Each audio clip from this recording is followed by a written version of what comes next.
नमस्कार, फाइटर समाचार में आपका स्वागत है। पेश आज 28 मई गुरुवार सुबह श्री गंगानगर, हनुमानगढ़ और पंजाब की खास खबरें।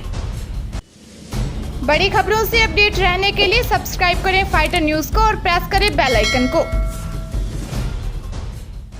श्री गंगानगर में बुधवार को कोरोना पॉजिटिव के 3 और नए मामले सामने आ गए। जवाहर नगर के सेक्टर नंबर 2 में एक दंपति और उसका 19 माह का पुत्र पॉजिटिव पाया गया है।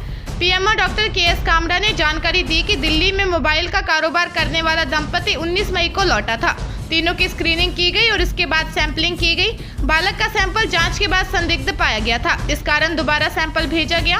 जांच के उपरांत उसकी बुधवार दोपहर बाद रिपोर्ट आई, इसमें वह कोरोना पॉजिटिव पाया गया है। उन्होंने बताया कि इस दंपति के भी सैंपल भेजे गए थे, यह दंपति भी पॉजिटिव आया है। तीनों की रिपोर्ट शाम तक प्राप्त हो गई थी। पीएमओ के अनुसार पुरुष की आयु करीबन 34 साल है और महिला की आयु 28 साल है। इस परिवार के पास 5 अन्य सदस्य भी हैं। इनको आइसोलेशन वार्ड में भर्ती कर लिया गया है। हनुमानगढ़ जिले के भादरा क्षेत्र के गांव अजीतपुरा में एक साथ 7 मरीज आने से हड़कंप मच गया। यह सभी रोगी मुंबई से लौटे थे। 23 मई को 52 लोग 2 बसों के माध्यम से अपने गांव अजीतपुरा आए थे। इन सभी को सरकारी स्कूल में क्वारंटाइन किया गया था। इनमें जिनके लक्षण थे उनके सैंपल लेकर भेजे गए। 7 लोग कोरोना पॉजिटिव पाए गए हैं। शेष 45 लोगों को स्कूल में ही क्वारंटाइन किया गया है, जबकि 7 अन्य को हनुमानगढ़ जिला मुख्यालय रेफर कर दिया गया है। हनुमानगढ़ के जिला कलेक्टर जाकिर हुसैन ने अजीतपुरा गांव से 7 नए मामले सामने आने के बाद गांव में प्रतिबंधात्मक आदेश जारी कर दिए हैं। क्वारंटाइन सेंटर बनाए गए क्षेत्र के आसपास किसी को भी आने जाने की इजाजत नहीं है। वहीं गांव के भी लोगों को आवागमन नहीं करने दिया जा रहा है। हनुमानगढ़ जिले में प्रवासी श्रमिकों के लौटने का क्रम लगातार जारी है। जानकारी सामने आई है कि मुंबई से बुधवार शाम को भी भारी संख्या में लोग विभिन्न साधनों से चूरू पहुंचे हैं। वहां से वे हनुमानगढ़ जिले के लिए रवाना हुए हैं। इस तरह से इन प्रवासी लोगों के लिए क्वारंटाइन केंद्रों की संख्या को बढ़ाया जा रहा है और सैंपलिंग की संख्या को भी ज्यादा किया जा रहा है। श्री गंगानगर के जिला कलेक्टर शिव प्रसाद मदन नकाते ने कहा कि जो लोग क्वारंटाइन की पालना नहीं कर रहे हैं उनके खिलाफ गंभीर कार्रवाई अमल में लाई जाएगी। श्री नकाते ने जिले के समस्त एसडीएम और असिस्टेंट कमांडर को निर्देश दिए हैं कि कोविड-19 के दौरान होम क्वारंटाइन का बार-बार उल्लंघन करने वाले व्यक्तियों पर सख्त कार्रवाई की जाए। उन्होंने बताया कि जिले में अब तक 135 मामले सामने आए हैं, जिसमें होम क्वारंटाइन आदेशों की उल्लंघना की गई है। हनुमानगढ़ जिले के संगरिया थाना क्षेत्र में एक विवाहिता की आग से झुलस जाने का मामला सामने आया है।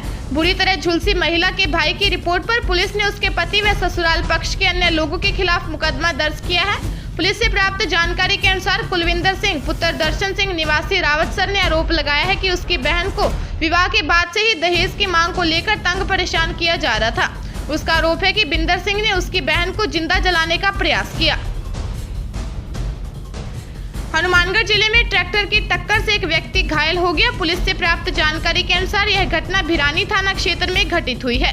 वीर सिंह पुत्र हरदत्त सिंह ने ट्रैक्टर चालक के खिलाफ वाहन को तेज व लापरवाही से चलाकर संदीप की मोटरसाइकिल में टक्कर मार देने का आरोप लगाया है। घायल को सरकारी अस्पताल में भर्ती करवाया गया है। हनुमानगढ़ जिले के भादरा इलाके में एक युवक मिट्टी के नीचे दबकर मौत के मुंह में पहुंच गया। पुलिस से प्राप्त जानकारी के अनुसार रणधीर पुत्र कुंदनलाल निवासी सिरसा ने रिपोर्ट दी कि उसका पुत्र सनी खेत मजदूरी के लिए छाजूराम के खेत में गया था। वहां वह खुदाई कर रहा था कि अचानक ही मिट्टी धंस गई और सनी उसके नीचे दब गया। जब तक उसको बाहर निकाला गया उसकी मौत हो चुकी थी।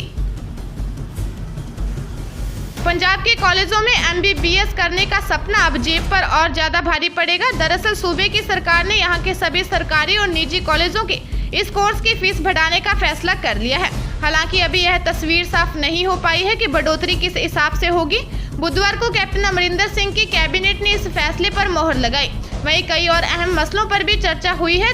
इस दौरान मेडिकल शिक्षा और बुनियादी ढांचों की बेहतर सुविधाओं को यकीनी बनाने के लिए मंत्रिमंडल ने राज्य के सरकारी और निजी मेडिकल कॉलेजों में MBBS कोर्स के लिए फीस बढ़ाने का फैसला किया है। लुधियाना के डाबा क्षेत्र में एक व्यक्ति ने काम न होने के कारण आत्महत्या कर ली। मृतक 52 वर्षीय श्यामलाल महासिंह नगर का रहने वाला था। थाना ढाबा की पुलिस ने मृतक का शव कब्जे में लेकर सिविल अस्पताल की मोर्चरी में रखवा दिया है। जानकारी के मुताबिक श्यामलाल घर के अंदर ही छोटी सी दुकान चलाता था, मगर लॉकडाउन और कर्फ्यू के कारण काफी समय से दुकान भी बंद रही और काम पर काफी फर्क पड़ा, इसलिए वह काफी परेशान चल रहा था। जब सभी घर वाले सोने चले गए तो श्यामलाल ने दुकान के अंदर जाकर रस्सी से फंदा लगाकर आत्महत्या कर ली। श्री मुक्तसर साहिब के निकट मंडी बरीवाला में एक आरती द्वारा खुद को गोली मारकर आत्महत्या करने का समाचार प्राप्त हुआ है। मृतक की पहचान निरंजन कुमार निवासी मंडी बरीवाला के तौर पर हुई है। थाना बरीवाला के प्रभारी प्रेम कुमार ने बताया कि उन्हें सूचना मिली थी कि मंडी बरीवाला का आरती निरंजन कुमार पुत्र ओम प्रकाश ने अपने आप को गोली मार ली है।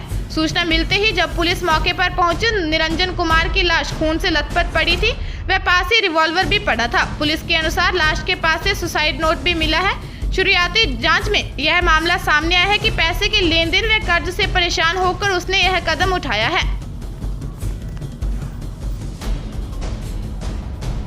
श्री गंगानगर में बुधवार को 73 लोगों के सैंपल लेकर जांच के लिए भिजवाए गए हैं। PMO doctor KS. कामरा ने बताया कि 24 लोगों की रिपोर्ट प्राप्त हुई, जिनके सैंपल मंगलवार को भिजवाए गए थे।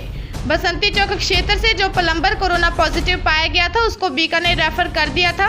उसके रिश्तेदारों की रिपोर्ट प्राप्त हो गई है, जो सभी नेगेटिव हैं। वहीं आज पॉजिटिव एक ही फैमिली के 3 लोग पॉजिटिव पाए गए हैं। उनके संपर्क में आने वाले 11 लोगों की रिपोर्ट गुरुवार को मिलेगी।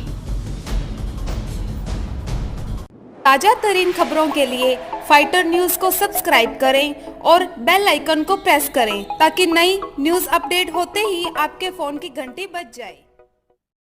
Once again